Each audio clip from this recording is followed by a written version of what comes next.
Bismillah. Awal. Bigay mo yung ano.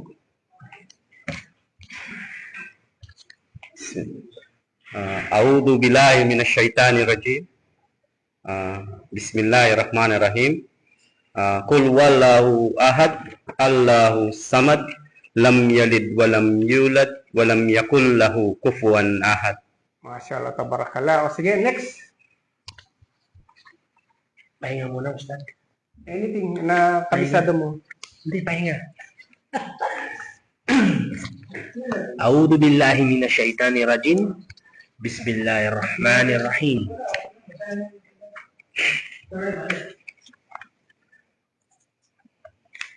Sudah masa baru dito. Qul a'udhu birabbil falaq min syarri ma khalaq wa min syarri ghasikin idza waqab wa min syarri nafathati fil 'uqad wa min syarri hasidin idza hasad.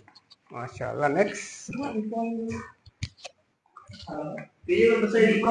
Basahin mo, bro. Okay lang magbasa. Okay lang. Al-Fatiha? Sige, okay lang. Kahit anong surat dyan. Fatiha lang. Ha? Ano bang memorize nito? Ano ba basahin lang ito? A'udhu billahi minasyaitanir rahim. Alhamdulillah billahi Kalimutan. Kung? Okay, sige. A'udzu billahi minas syaitonir rajim. Bismillahirrahmanirrahim. Qul huwallahu ahad, Allahus samad, lam yalid wa lam yulad wa lam yakul lahu kufuwan ahad. Okay, masyaallah, tabarakallah. Alhamdulillah. Okay, alhamdulillah. So, a'udzu billahi minasyaitonir rajim. Bismillahirrahmanirrahim. Wassalatu wassalamu ala rasulillah amma ba'd. Rabbi shrah li sadri wa yassir li amri wahlul 'uqdatam min lisani yafqahu qawli. Alhamdulillah. Okay, so ang nai-post nating magiging topic natin for today, inshallah, ito'y patungkol sa paghahanda natin sa darating na buwan ng Ramadan. Subhanallah, Hajj pala, Dhul-Hijjah. So medyo masyadong late pa yata ako Nasa Ramadan pa yung naisip ko. So itong Dhul-Hijjah, no? At of course, para at least magiging aware tayo sa kapaligiran, lalo na naririnig natin na may mga dumarating galing sa ibang bansa, pumupunta dito sa Saudi Arabia, nagta-travel sila dito para gumanap sila ng Hajj, no? So ano ba itong Hajj, di ba? So para at least magiging aware tayo. Actually, sa ganitong sa aklat nyo na isa batayan, kung nabigyan kayo ng ganito, nasa ano siya, nasa part siya ng page 146. Ito yung kanyang pinaka page niya, no? Okay. Pero hindi tayo magbabase mismo sa kasi wala lahat aklat na ganito. Sino wala na ganito? Wala, no? Wala. Bro, may ganito ka? Wala rin, Hindi, walang problema. Okay, walang problema. Okay. Kasi ang lang naman natin ngayon, hindi tayo yung sabihin mag page by page. Ano lang muna, ano ba yung mga magiging paghahanda natin? 'Di ba? Okay, balikan natin yung Ramadan. 'Di ba nung Ramadan, halos lahat naman yung nakapag-Muslim na, 'di ba? Nung sumapit ang Ramadan. Then before yung Ramadan, may mga preparation, 'di ba? Na ginawa. So, actually, kung ikukumpara natin itong darating na buwan ng Dhul-Hijjah, ganun din. Ganun din ang pinaka magiging natin, yung dapat na magiging reaction natin sa pagdating ng itong mga buwan ng Hajj na to. No? Okay, para at least ma-figure out nyo palalo yung ating magiging topic. Okay, patungkol pa rin sa Ramadan, sinasabi kasi, itong Ramadan, kung pag-usapan natin ng Ramadan, no? Ang Ramadan, ang mga kasamahan ng Propeta Muhammad sallallahu alaihi wasallam noon, 6 months ba bago darating ang Ramadan, naghahanda na sila, ganun yung preparation nila, ganun kahaba, no? Sabihin 6 months pa darating ang Ramadan, may preparation na silang ginagawa. So, walang pinagkaiba ito dito sa sa darating na na Dhul-Hijjah, no? Kaya at least magkakaroon kayo ng awareness na kung ano yung ating magiging topic for today. Okay, so pwede kayong mag-participate, andyan yung microphone sa inyo pag may sasagot, at least para at least yung mga viewers natin sa Pilipinas is naririnig nila yung inyong magiging kasagutan just in case meron tayong question and answer portion. Pero sa part ko, para at least matakil natin ng maayos yung natin, kasi limited ang oras, ilalagay natin sa bandang huli yung question and answer. Okay na sa inyo? Inshallah khair, ano? Okay, alhamdulillah. So, patungkol sa buwan ng Dhul-Hijjah, ito ay sa mga pinakamahalagang buwan sa Islam, no? Sabihin, may tinatawag na Islamic calendar na tinatawag, which is ito yung tinatawag na Hijri calendar, no? So ikukumpara natin sa ating kalendaryo bilang Katoliko o ano man, tinatawag tong Gregorian calendar, January, February, March, yan yung Gregorian calendar. Ngayon, ang Hijri calendar naman, ito yun. Ito yung katulad ng Dhul-Hijjah, Ramadan, mga buwan yan, pangalan ng buwan yan. Okay. So at least para aware kayo. So sinasabi dito, ang itong darating na buwan ng Dhul-Hijjah, ito ay isa sa mga pinakamahalagang buwan sa Islam, no? Napakahalaga niya. So ayon sa Quran at sa hadith ng Propeta Muhammad sallallahu alaihi wasallam, maraming mabubuting paghahandaan dapat gawin na dapat gagawin ng isang Muslim, no? So mamaya isa-isahin natin 'to, ano mga dapat ba na magiging natin preparation natin as a Muslim or naging balik Islam na tayo, right? Okay. Then unang-una dito na binabanggit yung kailangan nandoon sa atin yung taos puso, no? Baga sinseridad sa puso natin na yung kailangan dito is willing tayo na magsisi sa ating mga nagagawang pagkakasala. Ito yung number 1 na indicated dito. No? Of course, abinado tayo. Sino bang walang pagkakasala dyan, di ba? So, lahat ay nagkakasala. Kaya dapat inuna dito na kailangan sa natin is kumbaga doon na yung willingness na tayo ay magsisi sa ating pagkakasala dahil nga darating yung isa sa mga pinakamahalagang buwan, which is sabihin natin na banal na buwan to. Okay. So, humingi ng kapatawaran kay Allah subhanahu wa ta'ala sa mga kasalanan at umiwas sa masama. Okay. Then, yung patunay dito, sinabi ng Allah subhanahu wa ta'ala, at magsisi kayong lahat kay Allah o mga mananampalataya upang kayo ay magtagumpay. Ito ay nakabatay sa banal na Quran, Surah An-Nur, chapter 24, verse 31. No, talagang, kumbaga, mismo ang Diyos, nagsabi siya na itong buwan na ito, dahil nga banal na ito ay may kanyang, yung kanyang pagpapaalala sa atin bilang mananampalataya na tayo ay yung magsisi sa ating mga nagagawang mga pagkakasala. Okay. Number 2, na ini-indicate dito patungkol sa darating na buwan ng Dhul-Hijjah. Paramihin ang sala at ang mga sunnah. No? So, ang sala, obligatory, talagang liba lang talaga yan. No? Hindi pwedeng gawing 6. Hindi rin pwedeng gawing 4 lang o kulang. Baga, fix yan. Ang obligatory prayer ay 5 lang talaga. Okay. Meron tayong sino makapag-indicate ng mga pangalan ng mga sala sa inyo? Microphone, pakipasan nyo kay brother. Yung ating micro, siya. Okay. Ano yung mga 5 obligatory prayers, brother? Alhamdulillah, Fajr, Okay, very good. Duhur, Asar, Okay. Maghrib, Isya. Masyaallah tabaraka. So, 5, di ba?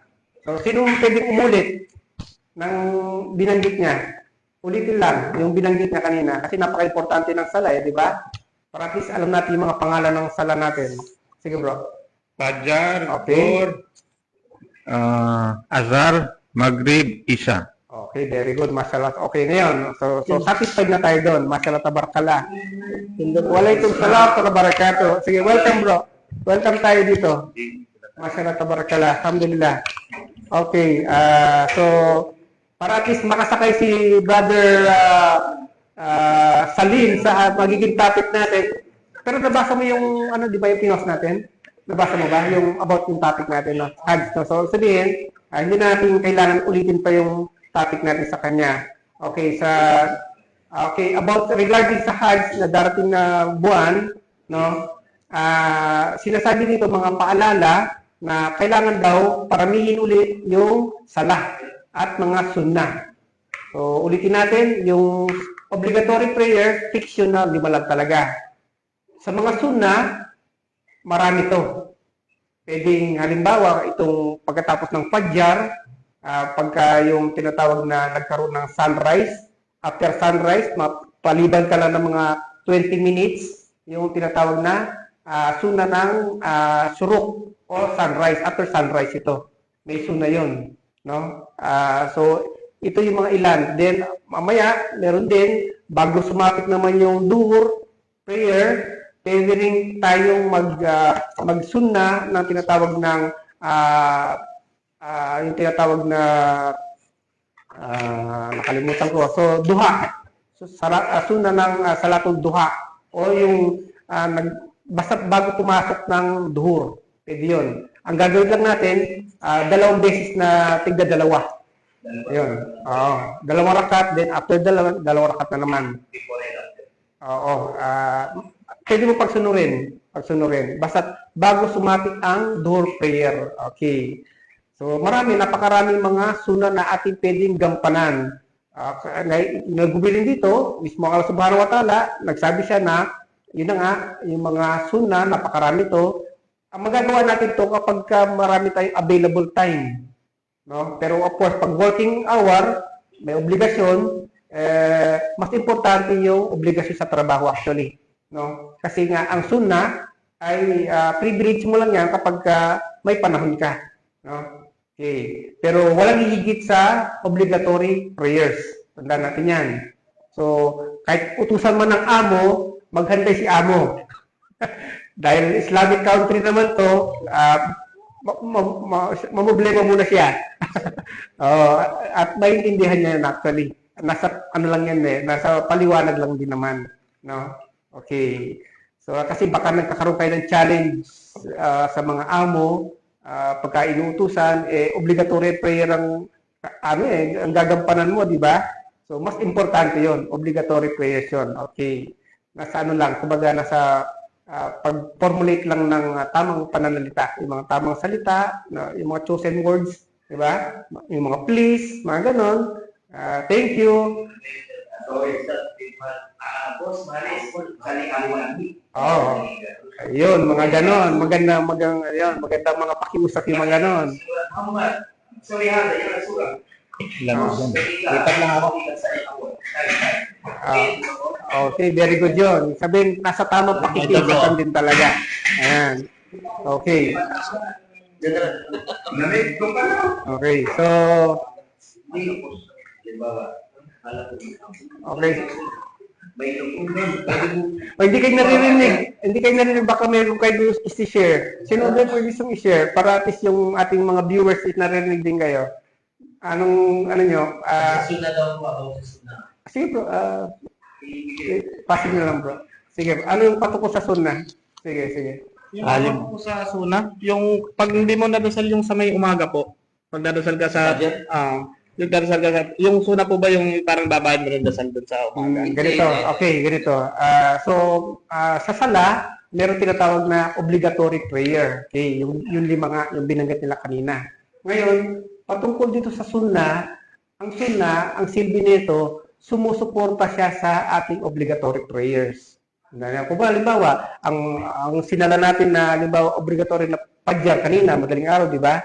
Ngayon, kung mayroong pagkukulang man doon, halimbawa intention, mayroong something na hindi ka concentrated o anuman, na-late ka sa oras, yung mga ganong mga pagkukulang, ngayon, ang pupuno dito sa obligatory prayer, ito yung sunnah. Okay. So, sabihin, pag may sinuportahan mo ng sunnah prayer, ay sabihin, parang nakukumpleto mo yung pinaka-condition doon sa obligatory prayers. Ayun. So, pero magdidepende yun kung may panahon ka. Kasi nga, sabi nga natin nga, halimbawa talagang very busy, yung sunnah minsan na exempt siya. Dahil nga, pero kahit na busy, sabihin natin na yung pagdating sa obligatory prayers, kailangan talaga is magampanan natin yun. Kasi obligatory yun.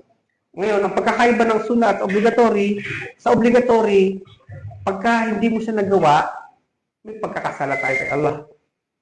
Pero ang sunnah, wala tayo kahit na hindi natin nagawa siya dahil nga busy. Wala tayong pagkakasala. Pero pag may nagawa natin siya, may reward. Yun ang kagandahan. At yun na nga, sumusuporta siya sa obligatory prayers. Ayun, okay. So, clear. Then, proceed tayo ngayon. So, kanina inumpisahan natin doon sa paggubilin sa pagtukol sa darating na Hajj, yung pagsisisi sa kasalanan. Then, ngayon ito yung paramihin daw natin yung ating mga katulad ng mga sunnah prayers. Okay. Then, 3, yung pag-aayuno, lalo na sa araw ng Arafah. Day of Arafah na tinatawag. So, itong Day of Arafah, kung halimbawa pumasok na yung buwan ng Dhul-Hijjah, nasa 9th ito. Mabibilang ka na, Day 1 ng Dhul-Hijjah. On the 9th, ito yung Arafah Day. At sinasabi dito na sa araw na yon, ang pag-aayuno sa ikasyam ng Dhul-Hijjah, araw ng Arafah, ay napakalaking biyaya para sa hindi nag-Hajj. So, sino mag-Hajj sa inyo? May mag-Hajj sa inyo? Wala? Okay. Ngayon, ito ay tagubilin sa mga hindi nag-Hajj, katulad natin. No? On the 9th of Dhul-Hijjah, ito yung tinutukoy nilang Arafah Day, kailangan tayo ay mag-fasting. Highly recommended na sunnah. Yun sa obligatory. Yun ang kabayaran Ustad sa hindi pag-Hajj. Actually, hindi naman kabayaran, pero highly recommended na sunnah siya. Napakalaking gantimpala niya. No? Sabihin, kung baga sa nagdenegosyo ka, kung kikita ka ng 70%, 80% sa produktong ito, ito na, di ba? Unlike doon sa 10% lang. Kung baga sa highly recommended siya. Hindi rin siya tinatawag na obligatory, kasi ang obligatory yung pero highly recommended siya. Highly recommended siya. Baga, once in a 1 year lang kasi siya, sa loob ng isang taon, isang beses lang siya darating sa loob ng isang taon, ba't may pagawin, di ba? Ilang araw yung isang araw, di ba? Ano lang, yung pinaka hina-highlight is yung on the 9th day. Or so sa isang Pero mamaya babasahin natin dito, yung may Waalaikum salam barakatuh. Sige bro, tuloy kayo. Masalat ang baraka. So, para at least makilala natin yung mga kapatiran. Bro, pakipasi yung ating attendance. Assalamualaikum. Waalaikum salam barakatuh. Masalat ang barakallah. Ayan, okay. Tayo ulit. Sige bro, welcome. Welcome ang bagong bro. I-announce mo, pamay na natin i-announce ha.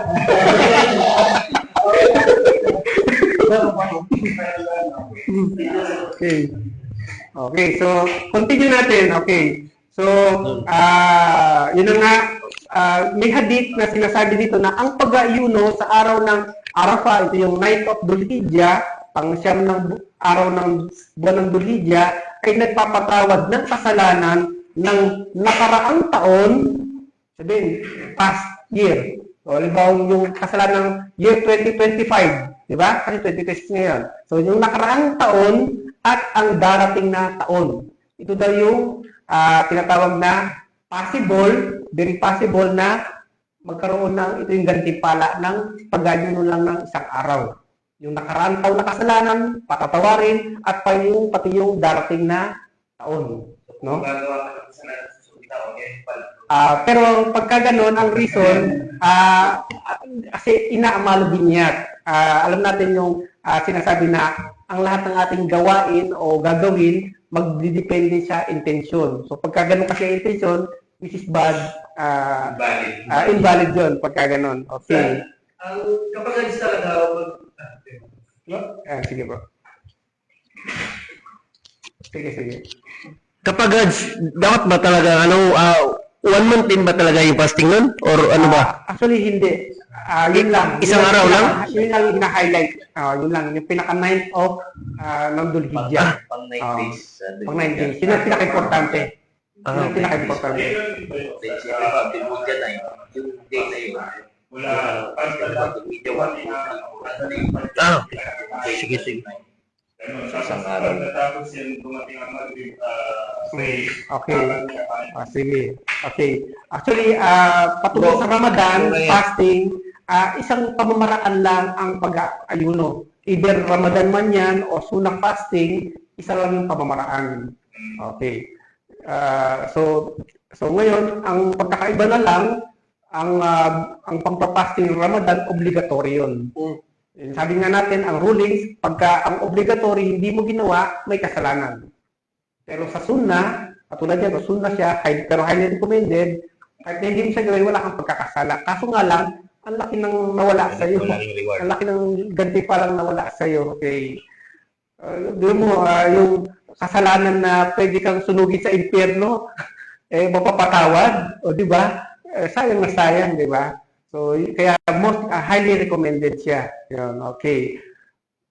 Then, meron pang tinatawag na isa sa mga hadith ng Propeta Muhammad sa Muslim siya, no? Yun yung kanina na patatawarin ang nakaraang taon at yung darating na taon. Kapag sa nag-ayuno ng on the 9th of Dhul-Hijjah. Then, pang-apat, paramihin ng dhikr. Ano ang dhikr? So, ang dhikr, ito yung pag-aalala kay Allah. Halimbawa, sige, sino makapagbigay ng mga dhikr? Sige bro. Allahu Akbar. Subhanallah. Okay. Alhamdulillah. Alhamdulillah. Ayun, astagfirullah, mashallah. So, napakarami yung alam sa mga dhikr. So, sabi dito, yan daw yung ating mga paramihin. No? Paramihin daw natin yan. Kaya You dito, know, that's may tanong pala ako. Di Sige. ba dapat pag nag-CR ka, hindi dapat mabanggit yung ng Allah. Minsan kasi, may nag-CR, may nahulog sa astagfirullah, Allahu Akbar. Napag ganun ako. So, okay. Hindi yan yun. Kasi, Actually, patungkol dyan, Shala, mamaya papanggitin natin yung kasagutan dito, no, bro? Ay, ipopost lang natin yan. Bigyan pa nagbitinin kita dyan. Okay, kukontinue lang natin. Okay, another one na mga importante. Actually, ulitin natin. Ano yung mga binanggit niya dikit kanina? Sino makapag-ulit? dikir yun. Sige. Bro, microphone, bro. Sige. Pakibigay. Yung binanggit yung dikit kanina, ano yun? Mga yun. Subhanallah, Okay. walhamdulillah, wala ilaha illallah, wallahu akbar. Okay, very good. So, paramihin daw natin yan. No? Yan, okay. So, ito yung hadith. Walang mga araw na ang mabubuting gawa ay higit na minamahal ni Allah kaysa sa 10 araw na ito. Sabihin, itong very special, yung day 1 ng month of Dhul-Hijjah hanggang on the 10th ng Dhul-Hijjah. Very special kay Allah subhanahu wa ta'ala to. Okay. Tentative siya sa May 18. Tentative yun. Kasi may sign. Actually, parang Ramadan to eh. Na ang Ramadan, bago papasok, di ba tinitignan muna din yung buwan, di ba? So, ganun din ang Dhul-Hijjah.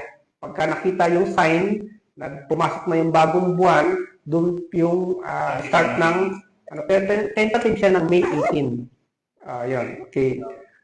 Okay, then another one na binabanggit dito na ating dapat ito yung gagawin natin, activities natin, yung pagbabasa ng banal na Quran. Mashallah. So kanina, nagsipag-recite ng surah, di ba? Ng banal na Quran. Mashallah, tabarakallah. So, pwede ba natin marinig yung mga latecomers? Kasi lugi sila, di ba? Lugi sila. Babasa ka sura. Okay, sige, may gantimpala yan. Akala ko yan. Sige na. So, bismillah. Anong style po? Any sura na kabisado mo? Favorite mo, ano? Ito po, Stas, ay yung ano ko na, gusto ko para may mali ma-correct mo yung, ano ba ito? Yung, wala dito yung, kursi, Okay. para kung may mali, Stas, so correct mo. Walang problema. Bismillahirrahmanirrahim.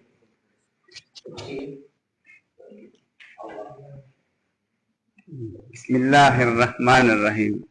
Allahu la ilaha illa huwal hayyul qayyum. La ta'khudhuhu sinatun wa la nawm. Lahu ma fi samawati wa ma fil ard. Man sallasi yasfahu indahu illa bi'idnih. Ya'lamu ma bayna aydihim wa ma khalfahum. ولا يحيطون بشيء من علمه إلا بما شاء وسع كرسيه السماوات والأرض ولا يهوده حفظهما وهو العلي العظيم. Masya Allah, kabisado, memorize talaga. Kasi next, sino naman ang yung mga latecomers dyan? si brother. Any surah bro, na kabisado mo? Favorite mo, mga surah na kabisado mo? Surah Al-Ikhlas. Okay. Qul huwallahu ahad, Allahu samad, lam yalid walam yulad, walam yakul lahu kufuwan ahad. Masya Allah, tabarakallah. So, ipasin natin kay Brother Salim. Okay na. Ipasin natin sa kanya. Ready ka na sigurado? Nakadalawa na yun. Hindi ko yung rice. Okay lang. Sige, walang problema. Gusto ko talagang Al-Qadar. Walang Yun yung problema. pinamemorize ko mo. Sige. Siguro hindi ko masyado alam ng pagbigkas. I-try ko. Walang problema. Inna anzalo fi laylatul qadr. Wa ma adraka ma laylatul qadr. Laylatul qadri khairum min alfi syahr. Tanazzalul malaikatu wa ruhu fiha bi'izni rabbihim min kulli am. Salamun hiya hatta mata'al fajr. Masya Allah, tabarakallah. Masya Allah. Okay, dala sa yung microphone na yan bro. Okay, pagka may magano, siya ipasin mo sa kanya. So, continue tayo. So, ito yung mga dapat natin daw gawing preparasyon sa darating na buwan ng darating na Dhul Hijjah, month of Dhul Hijjah. So, buwan nito, pangalan ng buwan. Okay. So, kanina nabanggit natin yung pagbabasa ng Quran, kaya naman pinasadahan natin yung mga kabanata sa banal na Quran na kabisado nyo. Okay, then, so may magantimpala na kayo niyan. Masya Allah, tabarakallah. Alam niyo ba yung gantimpala ng every letters ng banal na Quran? Sinong nakakalam sa gantimpala? Okay, sa hadith, sinasabi na ang gantimpala sa yung binabasa natin na patungkol sa banal na Quran, sinasabi ito alif, lam, mim, mga letra. So alif stands for A, lam as in L, mim as in M. So mga letra sa banal na Quran, na letra lamang ito, pero ang gantimpala nito, each letter ay nasa 10 hazana. 10 gantimpala, 10 great rewards, bawat letra. Yung Bismillah lang, ang daming letra niya, di ba? So, each letter, nare-record sa inyong book of good deeds. So, panalo talaga, right? So, alhamdulillah. Mashallah. Lalo na yung ayatul kursi kanina. Okay.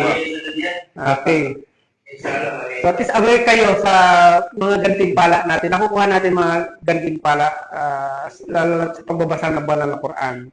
Okay, at ito yung isa sa mga tinatagubilin dito, no? Na itong darating ng Hajj, ito yung paramihin natin, yung pagbabasa ng banal na Quran. Okay. So, number 6 na itinatagubilin sa atin, yung pagbibigay ng sadaqah. Oh, sino nakakaiti ng sadaqah sa inyo? Kawang gawa. Kawang gawa. Okay, very good. So, halimbawa, pwede bang magsadaqah ng walang pera? Pwede. Paano? Sige bro, pag isagot yung, justify mo yung pwede. I-justify mo siya. Paano ka magsasadaka kung magkakawang gawa kung wala kang pera? Paano? Gaya po ng ustad na yung ilapit mo siya yung kapwa mo na humingi ng tulong through, let's say, kumbaga magiging bridge ako Okay. para matulungan siya, ilapit sa mga tutulungan mo siya, i-refer mo siya sa may kakayahan, no? through financial or either Emotional problem niya o advices, mga ganon, pwede yun. yan, Mga ganon. Okay, so Oh, mainam din yun. So, Mashallah, pag-pray na lang. Pala din yun. So, actually, tama yun. Actually, sa Islam, hindi lang naman ang nakakapagkawang gawa ay mga may pera. No? Halimbawa, sige bro, example, magbigay ka pa ng another Example, Ustad, Sige. halimbawa may nakita kang basura na hindi naman itinapon sa tamang lagayan, Okay. sadaka rin yun. Oo, kawang gawa din Oo, yun. kawang Mabuting gawain. gawain. Masala Yun ang simpleng sadaka na hindi nila nalalaman. Oo, very simple, no? Kahit na wala kang pera, no? Tumulong ka. Environmental, ano yun? Sadaka yun. Sabihin nakakabuti sa environment yun, right? Okay, sige, meron pa bro? Sige. Yung paggawa ng mabuti sa araw-araw, hindi ba maging sadaka yon? Actually, Hindi siya maipasok. yung sa pang-araw-araw, maging sabi nga pinakasimple na pagngiti, no? Smile. Kaya ay charity daw, no? Ito ay hadith, no? Mga ganung mga gawain, no? Pagiging mabuting ugali, sabihin pagtulong, pag-assist, no? may matanda, may mga PWD, di ba? So pwede natin i-assist mga kawang gawa. Pagbukas ng pinto sa mga ganon, anything na nasa intention talaga. Doon mo kasi magbabase, no?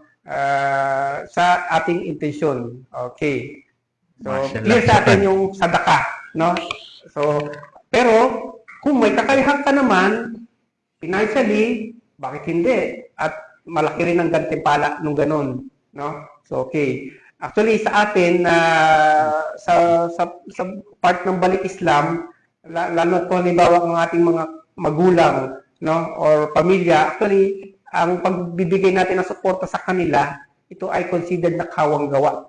Sadaka yun. Kaya, sabihin, huwag niyong tipirin. Lalo na Chris sa buhay. Di ba? So, sabihin kasi nga, kawang gawa yung binibigay natin sa kanila. No? At ano yun, kumbaga, point sa ano yun, pogi point sa inyo na, dahil nagbalik Islam to, ito, ang bait, ito yung kanyang padala, hindi nadidelay. No? May ano pa, may ngiti pa. Okay. Parang effective yan, Ustad. Effective. Parang may balik sa sayo din. Yes, so, totoo naman. May ano talaga yon, may gantimpala talaga. Okay. So, clear sa atin to about yung sa yun na nga, kumpletuhin natin dito, sadaka, pagtulong, pagbigay ng charity, tumulong sa mahihirap, kapamilya at mga nangailangan. Ayun. Okay. Then, another point dito, yung sa number 7, paghahanda para sa kurbani. So, kurbani, ito yung actually, kung mapapansin nyo, ngayon, itong buwan ng, nati-prepare na sila ng mga tupa, kambing. No? Kurbani, maaaring baka rin, no? Nagpapakatay sila, no? At pinapakain nila yung karne na yon sa mga mahihirap na binibigay. So ito yung tinutukoy dito sa kurbani o diya. Yan. Kung may kakayahan, of course may talagang dito kailangan ng financial dito. Mahal na ang kambing, mahal na ang baka, di ba? Hindi na kailangan may kakayahan talaga financial. Okay. So maghanda para sa pag-aalay ng hayop sa Eid al-Adha, no? Ito yung pinaka-celebration actually. So, kung ang Ramadan, after Ramadan, may celebration after that, ang Dhul Hijjah, pagkatapos din nito, may celebration din. At ito yung binabanggit sa banal na Quran na ito yung talagang inutos sa atin. Utos sa ito na i-celebra natin to. Itong mga araw na to. Yung katulad ng Eid al-Adha na tinatawag. So, yung balikan natin yung sa Ramadan, Eid al-Fitr naman yun. Idul Fitr yun, Fitr. So, ito naman, Eid al-Adha, ang pinaka-celebration dito. Okay. Para sa mag-uudhiya, ayon sa hadith, ito yung sa hadith, kapag pumasok na ang unang araw ng Dhul Hijjah, iwasan muna ang pagputol ng buhok at kuko hanggang matapos ang pagpapakatay. So, ito yung sa mga nagpapakatay. No, may mga ritual talaga sila na susundin, no, para masundan yung pinakasunna kasi sunna to, no, sa mga nagpapakatay. Okay. Number 8, pagdarasal at pagdua. Ayun. So, regarding sa pagdasal, wala problema yan. Understand na natin yan. Dua. Sino nakakaintindi ng dua? Sa inyo. Sige. Sino mo makakasagot? Ano ang dua? Sige lang. Sige lang. Para at least, So we do. marinig yung magandang boses mo, bro. Pang ano ka pa mo? Pang radyo ka pa mo. Oo. Sige. Ay, yung ano po, para sa akin, Ustad, kasi parang na-research ko naman o parang nabasa ko naman po, Ustad, na ang pagduduwa po is pwede mong gamitin yan through your own language. Wala pong problema. Kasi 'di ba ang dua po is nakabase yun sa totoong lengguwahe ng Arabic. So sabi nila para hindi ka naman pahirapan ni Allah, pwede mong gamitin yung paggamit ng salita mo through dua. Oh, tama. Maintindihan ka naman ni Allah. Oh, tama. Ang panalangin, hindi katulad ng sala, ang sala Arabic talaga. Pero sa panalangin, tandaan natin kahit na anong lingwahe na pwede. Kung ano man, Ilocano, Pangasinan, Pampangan, so any language pagdating sa panalangin. So tama yung information na nabanggit ni Brother Cesar or si Hassan, right? Hassan, mashallah tabarakallah. So then another thing na mga tagubilin sa atin itong patungkol sa darating na buwan ng Dhul-Hijjah. Okay, so ito maganda to. Pag-aaral tungkol sa Hajj. So ginagawa na natin ngayon, no? Pag-aaral patungkol sa Hajj kahit hindi ka mag-Hajj. So kailangan aware ka talaga kasi nga Muslim tayo, right? So kasi nga ang pinaka main reason dito, ang Hajj ay kabilang sa Pillar of Islam. Ako, Pillar of Islam. Sino kayo makakapag-recite sa inyo ng mga 5 Pillars of Islam? Inshallah, Kir. Sige, 5 Pillars of Islam. Sige, nabanggit kasi siya. Microphone, please. So, ano yung mga 5 pillars of Islam na binabanggit, kapatid? Pakilala ka muna. Assalamualaikum. Ako po si Adam. Barakatuh. Sige po. Aba. So, ano ang 5 pillars of Islam, kapatid? Ang limang bahagi ng Islam ay kahit hindi sunod-sunod. Anong problema? Shahada, Okay. sadaka, Hindi ka bilang pag-aayuno. Okay. Mamaya. Sige pa. Nakalimutan ko tuloy. Ulitin mo na lang. Na-interrupt. Ulitin mo. Nakalimutan ko na. Ganun nawala yung memory. Ang bilis naman. Nagulong. O, sino makatulong? Tulong. Ayun. Sige. Shahada, sadaka, pag-aayuno, Hajj. Ano pa isa? Okay. Sige, tulungan mo, bro. Tulungan mo. Ramadan. Okay. Ustad, Umrah, hindi po pwede. Sige. I-recite yung 5. Una, Shahada, Okay. Sala, Umrah, Hajj, Hajj lang. hindi kasama yung, then Sadaka. Wala rin yung sadaka. Oh. Yung sakat. Okay. Sige. O, ganito. Okay. Assignment niyan, bro, pag nagkaroon kayo ng examination para makumpleto niyan. Actually, most common question ito. Palaging tinatanong. Lalo sa mga examination. Ayan, okay. Sige, bro. Baka merong answer si kapatid. Assalamualaikum. Okay. Yung Shahada, Okay. Sala, Syam, Okay. Sakat, and Hajj. Okay. Ganito. Ang zakat, sorry? Zakat ang sabi mo? Okay, very good. Okay, kumpleto. Sino makakaulit yung sinabi niya? Yung kumpleto, 5. Ulitin lang yung sa sinabi niya. Ulitin lang. Shahada, Okay. sala, som, saka, and hajj. Okay, very good. Kaya ngayon, patungkol din sa binabasa natin dito, ngayon, sabi dito, sa number 9, patungkol sa Hajj, kahit hindi ka pa mag-Hajj, mabuting pag-aralan. Kahalagahan ng Hajj at buhay nila Propeta Ibrahim at Propeta Ismail. Ayun, so may binanggit tayong mga pangalan ng mga propeta. So ulitin natin, binanggit yung pangalan ni Propeta Abraham at ni Propeta Ismael na kailangan daw ay malaman natin yung kasaysayan nila. So bakit kaya? So, sa dami-dami ng propeta, right? Dami, 124,000 na napakarami propeta. Pero ang binanggit dito ay si Propeta Abraham lamang at saka si Propeta Ismael. Okay. Si Abraham din si Ibrahim.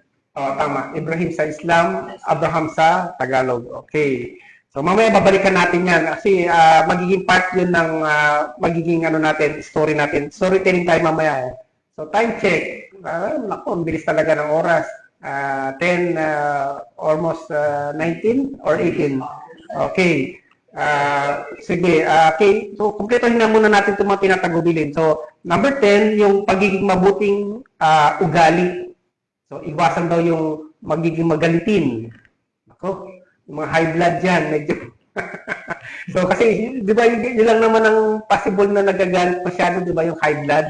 Pag low blood ka, nagagalit ka rin ba? Nang gano'ng katindi? O hinihimatay ka na nun? So, sa mga high blood, so, huwag daw masyadong magagalitin. Ayun. So, inatagubilin din. So, tapos, iwasan daw yung, yung mga pagmamarites. Ano ba itong marites? Chismis, okay. Ayan. So, maging mabait daw at ayusin ang relasyon sa kapwa. Muslim at hindi Muslim, ayusin daw yung relasyon. Katrabaho man o hindi katrabaho. Amo man o hindi katrabaho. Okay. Ang unang 10 araw ng Dhul-Hijjah ay kabilang sa pinakamainam na araw sa buong taon. Tandaan natin, ulitin ko. Pinakamainam na mga araw sa buong taon ang tinatawag na 10 araw nito. So ito ay pinakamamahal ng Allah Subhanahu wa Ta'ala. So pinakamainam na araw sa buong taon para sa mabuting mga gawain natin. So, kaya kailangan kumbaga sa basketball, kung nagpaparami ka ng score, ito yung mga araw na kailangan dito ka maging magsigasig talaga. No? Of course, kailangan para magampanan mo yan, may preparation ka talaga, no? Kasi or else pag hindi wala kang paghahanda, kung kailan sumapit yung hindi mo alam, kakamot ka ng ulo, hindi mo alam gagawin, di ba? So, kaya kailangan talaga, pinakamainam talaga is mapag-aralan mo na siya kung ano yung dapat gagawin. Para pagka sumapit na dun sa araw na yon, alam mo na yung gagawin. Okay. Sabi nga, sa isang battle o pagkikipaglaban, gera man, yung nag-advance daw ng preparasyon, pagka-gera na, hindi siya nahihirapan.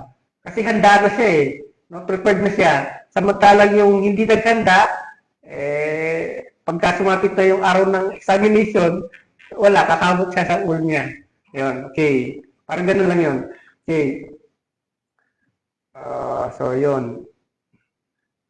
Okay, so ngayon, pupunta tayo ngayon sa kasaysayan ng Hajj. So okay lang kayo? Hindi kayo na-antok? Kasi para at least, kasi kasaysayan ito. Mas maganda kung magiging focus tayo dito kasi dito nating malalaman kung paano nag-start itong pinakabanal na pilgrimaheng ito. No? Okay, bawasahin natin. So kasaysayan ng Hajj ay nagsimula kay Propeta Ibrahim o Abraham alayhi wasalam. Isa sa pinaka-dakilang propeta ng Allah. So, actually, about Propeta Abraham, kabilang siya sa mga kinausap ng Diyos, ng Allah. At isa sa mga title niya, siya yung Khalilullah. So, ito yung title na ibig sabihin, sa lahat ng mga propeta, siya ang itinuring na kaibigan ng Allah. Si Propeta Abraham, Khalilullah, ang title niya. Sa lahat ng mga propeta to. Okay. So maraming ritual ang Hajj na ngayon ay mula sa mga pangyayari sa buhay ni Propeta Abraham at ng kanyang pamilya. So ang binabanggit dito, unang-una, inutos ng Allah. No? Actually, ang pag-uutos kay Propeta Abraham, ito ay sa pamamagitan ng panaginip. Tandaan natin, ang panaginip natin ay may kakaiba sa panaginip ng mga propeta. Ang panaginip ng propeta, revelasyon yun. Ang panaginip natin, maaring bunga ng Satan. sa atin yun.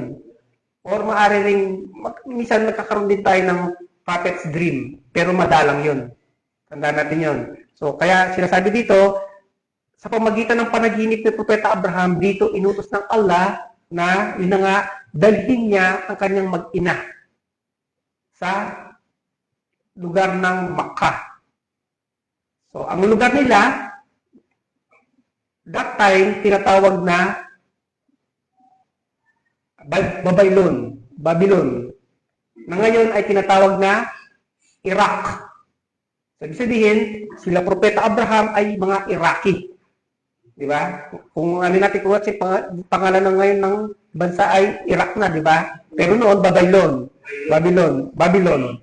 Okay. So, ito yung sinabi sa kanya ng Allah na dalhin niya ang kanyang mag-ina na si Hajar at yung anak niya na pinakapanganay na si Ismael. So actually, kung mga pastor ang ating kaharap dito, baka magkaroon ng pagtatalo.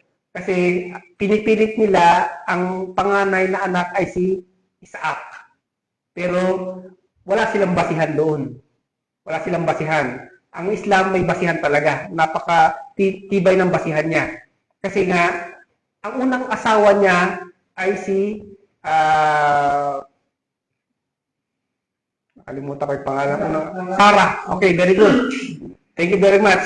So, biblical sa Bible to eh. So, ang unang asawa niya ay si Sarah at tumanda yun ng napagkatanda-tanda. Kumbaga na menopause na si Sarah at hindi nagkaanak at patanda na rin si Propeta Abraham. Kaya naman, ang nangyari, ito yung tinatawag na binigay ng Allah Subhanahu wa Ta'ala na privilege kay Propeta Abraham na mag-asawa siya ng bata-bata. Of course, yung bata-bata, madaling mabubuntis, right? 13 pa siya. So, kaya naman, sabihin, matagal na hindi nag-anak si Sarah dahil nakala na hindi nga baon na talaga siya. So, nung nag-asawa siya, napili niya na si Hajar, so madaling nagkaanak at dito lumabas si Propeta Ismael. Ngayon, after that, pagsubok talaga, later on, nabuntis din si Sarah. Doon pa lang. At doon lumabas si Isaac. So, ito ay Islamically na talaga may patunay talaga sila. Kaya nga talaga kung sa Islam, kumbaga, very clear talaga no? Detalyado talaga. Yung, walang pwedeng sabihin maging confusion o pagkalito. Okay. Sa Islam po, sino po yung sinasacrifice ni Ibrahim dito sa ano? Yes, very good. Masalah. Very good question. Masalah tapos kala. At dadako tayo dyan. Okay, sorry. Walang na pabit-labihin doon. Pwede bitin nila doon. Okay, so, at least may mga suspense tayo, di ba? Kaya kahit sa story, may suspense talaga, di ba? Para mag-interesting talaga. Okay. So, yun na nga, ang utos ng Allah ay dalhin ang mag-ina. Si Hajar at si Ismael. Huwag kayo makapagpit doon. So, sila yung dadalhin sa Makkah from Iraq. Okay. So, just imagine, noong unang panahon, ano ang transportation noon? Yun ang transportation, napakahirap. Okay? Just imagine, yung sakripisyo ng mag-ina. Iraq to Makkah. Anong pangalan natin ng mga isa? Actually, sa Biblia, inayunan din sa Quran na ito ay Bakka. At sinabi na ang Bakka ay isa lang sa tinatawag ng Makkah. Yun yung binanggit talaga. So, ano yun, kumbaga, mga-state yun. Okay. Iraq to Makkah. So, ito yung, kaya nga, actually, isa sa mga bil-hikma o isa sa mga pinapatunayan dito sa Hajj na to, yung pagsasakripisyo ng isang mananampalataya. Na ito yung sila yung pinaka-ideal talaga yung pamilya ni Propeta Abraham. Na talagang, kumbaga, willing silang tuparin ang utos ng Allah. Dalhin niya sa Makkah. ang kanyang pamilya. Okay. At that time, ang Makkah, yung Makkah na to, baga sabi na barren land o patay na lupa. Ni insekto, ni hayop, wala. Kasi nga walang halaman na bubuhay. Ang bundok, bato. Hindi daw nabubuhay. No? Disyerto, di tubig wala. So, sabihin, pupuntahan nila yung lugar na gano'n. At sabihin, malaki sakit talaga. Okay. So, pagpatuloy natin, ito yung utos. Iwanan ni Propeta Abraham yung mag-ina niya doon. Sila, iiwanan niya.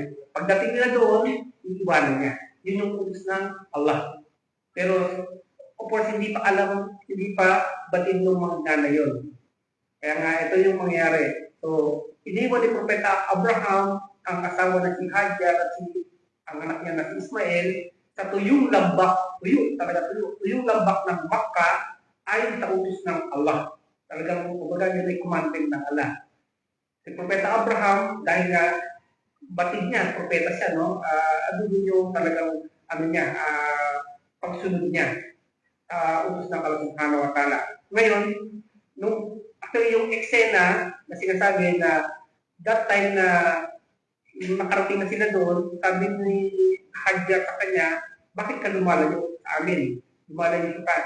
Ngayon, hindi makapagsalita si Propeta Abraham. Hindi niya masabi. Ngayon, of course, mananampalataya din si Hajar, sabi niya,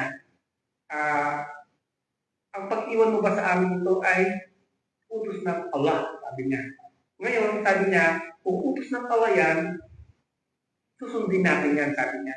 So, maging babae, andun yung pagsunod. So, ganun yung mga mananampalataya samantala siguro. Painitan lang tayo sa Pilipinas yan dahil nagre-reklamo sa init ng araw, di ba? Pero, paano na yung init sa Makkah, sa disyerto, walang tubig, walang ayaw, walang halaman, walang tubig. Handa silang tuparin yung utos ng Allah. Ganun sila. So, sabihin, ano sa atin to? Question sa ating bawat isa. Di ba? Tayo ba, makapag-sacrifice ba tayo kahit sa lang sa mga ganun mga lugar? Yung nga lang paglalakbay siguro, paglalakad, di ba? Baka hindi natin magagawa talaga. At talagang hindi natin magagawa. No? So, yun. Okay. So, at yun na nga, sinabi ni Propeta Abraham na ito ay utos ng Allah. Ngayon, kay Propeta Abraham, ang naging ano niya lang, sabi niya, nanalangin siya. O Allah, iwan ko ang aking mag-ina, pero dalangin ko na may taguyod nila ang kanilang pagdarasal sa iyo. So ito yung ano niya pa, yung kanyang gustong mangyari na iiwanan niya yung mag-ina niya, pero gusto niya may taguyod niya yung pagkasalan ng mag-ina niya. Okay. Talagang, kumbaga, ang talaga sa believer talaga sila. Matibay yung kanilang pananampalataya sa Allah subhanahu wa ta'ala. Okay. Iniwan ni Propeta Abraham ang kanyang asawa at yung kanyang anak sa utos ng Allah. Noong maubusan sila ng tubig, yung baon na tubig, tumakbo si Hajar. So actually, ang pagtakbo niya, ito ay in between sa maliliit na burol o bundok, maliit na bundok. At pinangalanan ito sa Quran. Mismo sa Quran, nakapag dito. Ang tinatawag na bundok ng Safa Al-Marwa. So, ito daw yung tinatawag na kung saan nagpanik panaong si Hajar. Kasi nga naubusan na sila ng baon na tubig. At yung anak niya na sanggol, iyak na ng iyak. At natatakot na siya, baka mamatay na sa uho yung bata. So that's why nagkakaroon ng ritual na tinatawag na sa'i. Tinatawag doon. Safa and Marwa. Yun yung tinatawag na. Kaya sabi dito, ang ginagampanan ng mga Muslim ngayon na pagsasai, every nagsasai doon, may gantimpala ang mag-ina. Meron silang gantimpala, may reward kahit napatay na sila. May gantimpala sila na pupunta. Sa dinami-dami ng walang tigil na pupunta dyan. 24/7, right? So, alam natin yan. Sa mga nakapag-umra na. 24/7, walang tigil ng mga pupunta. Okay. Then, ito yung pagkakataon na, yun na nga yung lumabas yung miracle water. Tubig Zamzam. Doon sa pagitan na yun. Doon sa Safa and Marwa. At located doon kung saan yung may Kaaba. Okay. Ito ay kumbaga sa amin yung risk ng Allah Subhanahu wa Ta'ala na kaya kung papansinin natin, isang dadaan tayo sa mga pagsubukang sa buhay natin, akala natin wala ng pag-asa. Nawalan tayo ng pag-asa, right? Dumadaan tayo sa mga ganon. Pero tandaan natin, tayo Muslim. May pananampalataya kay Allah Subhanahu wa Ta'ala. Ito nga, talagang wala talaga. Isipon talaga. Walang-wala. Sino walang nabubuhay doon sa Makkah. Ang dinadaan lang yun eh. Dinadaan lang siya ng mga biyahe. Pero sabihin, dahil nga sa yung faith nila kay Allah Subhanahu wa Ta'ala, ito yung dumating yung risk sa kanila o yung biyaya sa kanila. Yung patungo sa tubig Zamzam. Okay. So at least ngayon nalalaman na natin na sa kaganapang ito ng Hajj, dito yung tinatawag na nagganap yung mga ganito, mga milagro sa Makkah mismo. Okay. Another point dito na binabanggit yung panawagan sa tao para sa Hajj. So, ang tinatawag na panawagan sa tao para sa Hajj pagkatapos may tayo ang Kaaba, sinabi ni Allah Subhanahu wa Ta'ala Ibrahim. So, ganito yun. Ang Makkah, dun sa Kaaba, that time, di ba, nagkaroon ng pagbaha sa panahon ni Noah, di ba? So, na-wash out yun yung Kaaba na yun. Na-wash out yan. Pero sa tinanong ko, di ka ba na nun? May Kaaba na nun. At sabi nga, panahon pa ni Adan, meron na yan. At panahon pa ni Noah, meron na yun. Kaso nga lang, na-wash out yan. Na-wash out siya. Ngayon, ito yung time na kung dumating ang purpose talaga dito, kung bakit pinadala ni Allah Subhanahu wa Ta'ala ni Propeta Abraham at Ismail ito, sila yung magre-rebuild.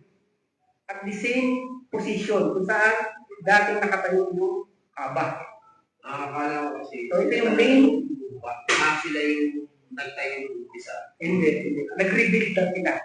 Sila yung nagtayo muli. At the same position. Kasi nga na-work out nung pagbaha. Okay. So ito yung makikita natin sa story na ito yung isa sa mga main reason kung bakit pinadala ng Allah Subhanahu wa Ta'ala sila ang pamilya na dito sa Makkah. Okay. Pero nakatayo na yan dyan sa hipas pagdating nila nandyan na yan. Hindi, pagdating nila, wala pa. Wala pa. Nawash out kasi nga. Nawash out. Okay. Nawash out. Okay. Then, yun na nga, ang revelation sa kanila na Balik. ipatayo muli. Okay. Yan. Then, so, patunay natin dito sa Surah Al-Hajj. Mula noon, sabi ang mga tao ay dumarating sa Makkah para magsagawa ng Hajj. Noong unang panahon pa. At ito yung time na nung nawala na yun at para magkaroon uli ng tinatawag na pilgrimahe, ito yung pagpapadala kina Propeta Abraham at kay Ismail. Okay. Baga silang mag-ama ang gumawa nito. Okay. Another point na binabanggit sa kasaysayan, ang pagsubok ng pag-aalay kay Ismail. So, yung question kanina, ito yun. Di ba? Sino mo yung inalay? Ito yun.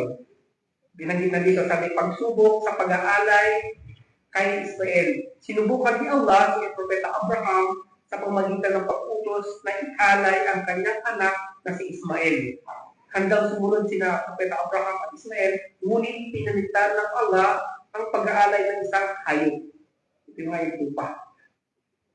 Ibig na yung, bakit talagang pagsubok lang eh. Pero tignan natin yung sitwasyon, no? Isa kang ama. Ang tanda-tanda mo na, sobrang tanda mo na kapag nagkaanak ka.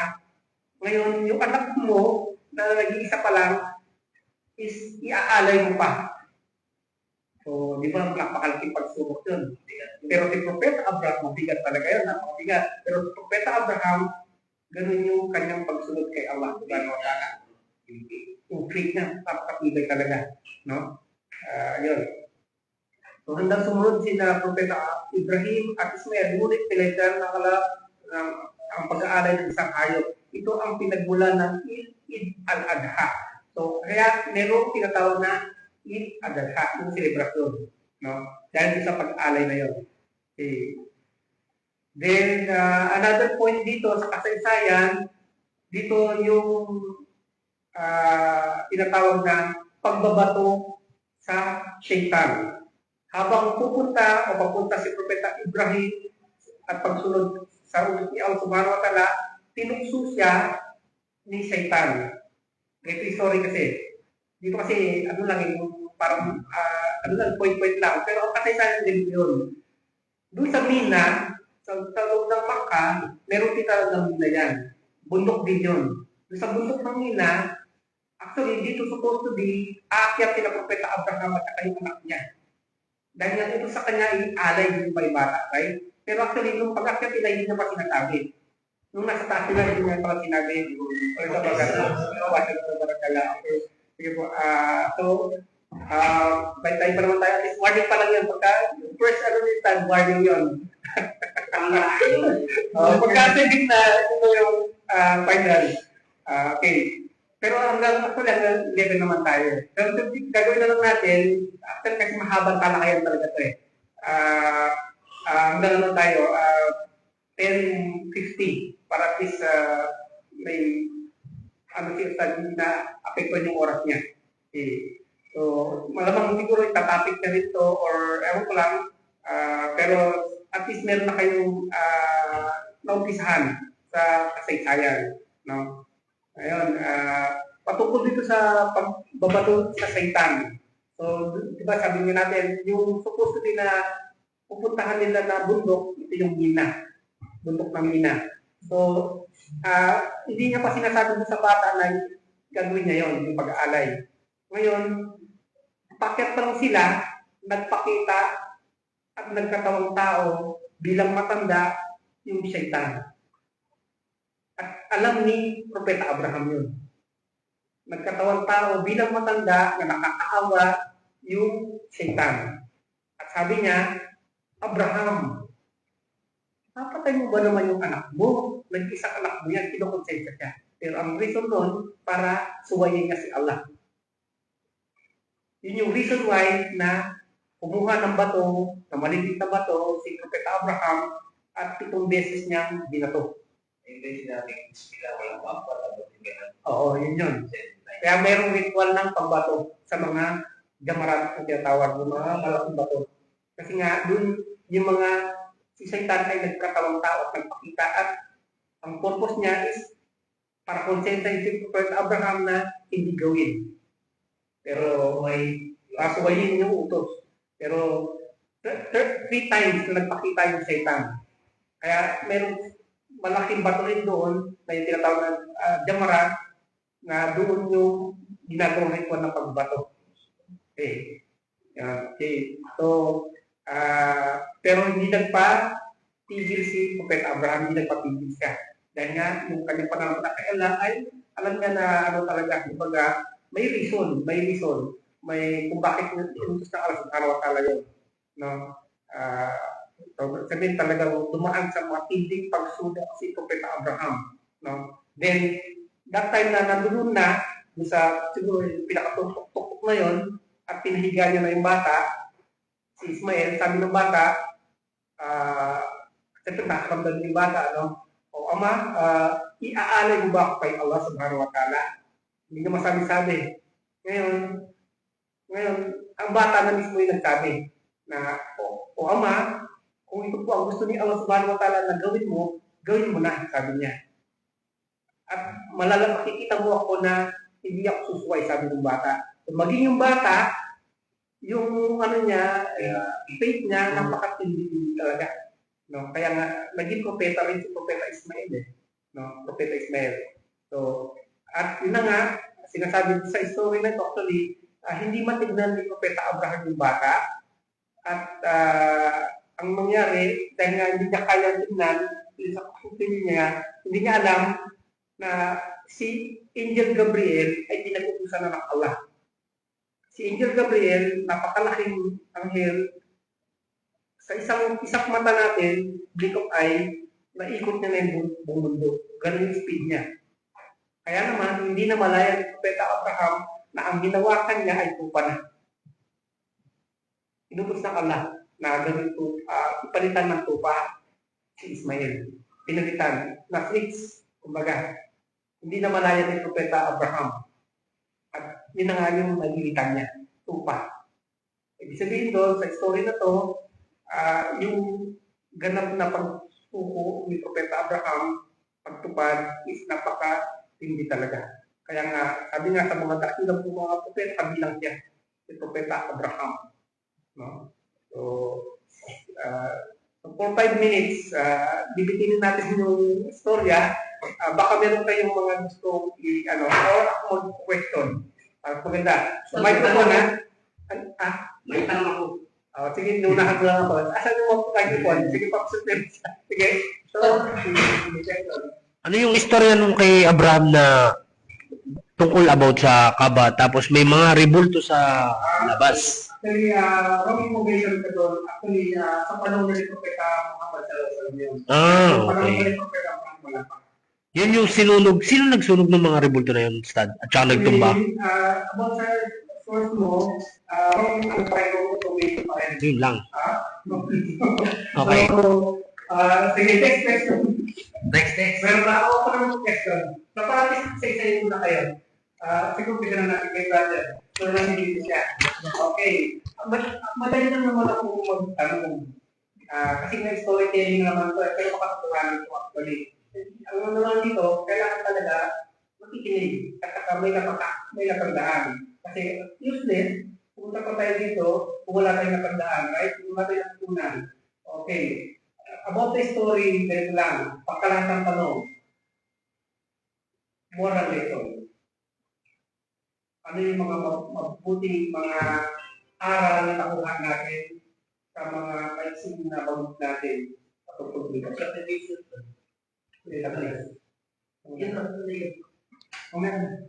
Sa akin, moral lesson yun is Okay. yung talagang paniniwala at pagsunod mo kay Allah subhanahu wa ta'ala. Kasi siya yung nakakaalam sa lahat eh. Di ba yung nangyari dito sa story ni Ibrahim na kahit anak pa niya yung sinasacrifice niya, alam niya na dahil galing kay Allah yung yung utos na to para sa kabutihan, meron siyang gagawin na milagro bali. Naniniwala talaga siya na for good yung plano ni Allah para sa buhay niya. Kaya kahit para sa atin may mga utos na mahirap talaga para sa atin. Wala nang napakahirap na utos ng kay Ibrahim, yung i-sacrifice mo yung anak niya.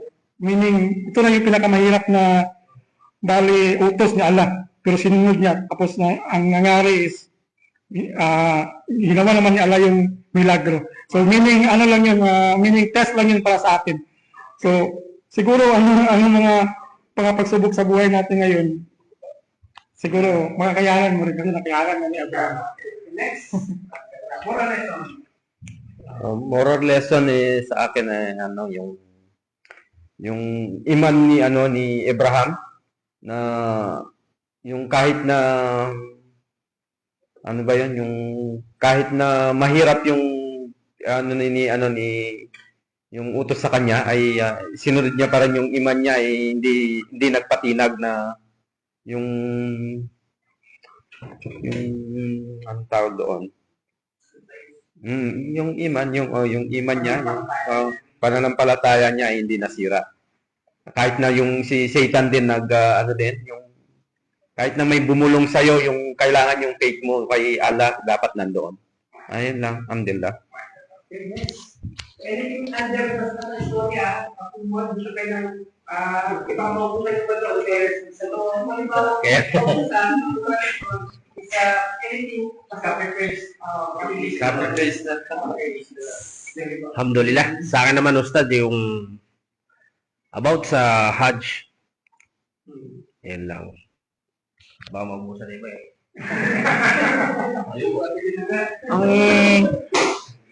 Ang moral lesson sa akin ay yung basta sumunod ka lang kay Allah, hindi ka mapupunta sa masama. Walang masama sa mga utos ni Allah. tulad nun sa anak niya. Yung kung sa'yo, isipin mo, bakit inutosan niya ala yun? Kung mapapunta ka sa masama, tapos yun, sinunod mo siya, tapos anong nangyari? Mabuti pa din. Ganun. Alhamdulillah, Ustad. Ano tayo, inahanda tayo sa magiging matibay tayo sa pagsubok kasi si Propeta Abraham nga, daming pagsubok. Tayo pa kaya? Yan ang maging handa tayo. Sabi. Wala lang sa akin, Ustad. Kapit lang tayo sa lubid ni Allah kasi tulad ni Propeta Abraham, nandun yung sa istorya mo, yung faithful, tsaka yung sakripisyo nyo po. Yun lang po, kapit lang po tayo sa lubid para punta tayo sa paraiso po. Alhamdulillah. Ustad, yun sa akin simple lang yung sinceridad sa sarili bilang isang Muslim. Yun lang, na nanggaling sa puso. Assalamualaikum. Ayun, yung siguro yung tumatak sa akin, para sa akin yung unang-una yung pagtitiis. Pagtitiis nila at talagang pagsuko kay Allah Subhanahu wa Ta'ala. Pagsuko sa lahat, pagtitiwala na walang kahit question lang na bakit ko kailangan gawin to, na anak mo yun, tatay naman siguro tayo lahat dito, anong gaano kabigat yun. Pero may tanong, hindi niya tinanong. So, talagang sinuko niya yung niya. Para lang sa pananampalataya. Assalamualaikum. Moral lesson po sa akin about sa story po, studies. Kahit anong mangyari, wag wag mong babaliin yung faith mo kay Allah. Kahit na gaano man ito kahirap, magtiwala ka lamang at ikay pakikinggan. Parang ganun po. Okay. Last but not the least, Assalamualaikum. Ganun din po sa akin, Ustad, yung faith po, tsaka yung pagtitiis po, yung lalo na po sa nilakbay po nila, yung galing po sila ng Babylonia hanggang po sa Makkah. Kailangan po tatagan yung faith para makarating ka doon sa tinakda para sa iyo. Alhamdulillah Rabbil Alamin. So, actually, may ano pa naman tayo, at least 2 minutes. So, i-closing na lang natin. So, ano na lang, actually, nag-start lang tayo. Kumbaga, ito ay ano pa lang, very basic story, saka kumbaga sa very napaka-iksing part pa lang sa patungkol sa Hajj. So, actually, meron pang darating na 9 days, I think 9 days pa, bago dumating yung buwan ng Dhul-Hijjah. No? Sabihin kaya na ngayon pa lang, pinag-aaralan na natin siya ng inumpisa pa lang natin. No? Nasa, ano pa lang tayo, kumbaga sa nasa first stage pa lang tayo actually. So, inshallah, nawa ay papikin tayo ng Allah Subhanahu wa Ta'ala, tulungan tayo na makaganap ng pag-aaral patungkol dito actually. No? Kasi nga, isa sa mga kung ang salay obligatory, no? At kung ang obligatory pagka hindi natin ginawa ay nagkakasala tayo, ang pag-aaral sa Islam ay obligatory. Na kung hindi natin gagawin, nagkakasala tayo. No, nawa, inshallah. Okay po, tamang-tama. Alhamdulillah. Subhanakallahumma wa bihamdik, asyhadu an la ilaha illa anta, astaghfiruka wa atubu ilaik. Assalamualaikum warahmatullahi wabarakatuh. Okay.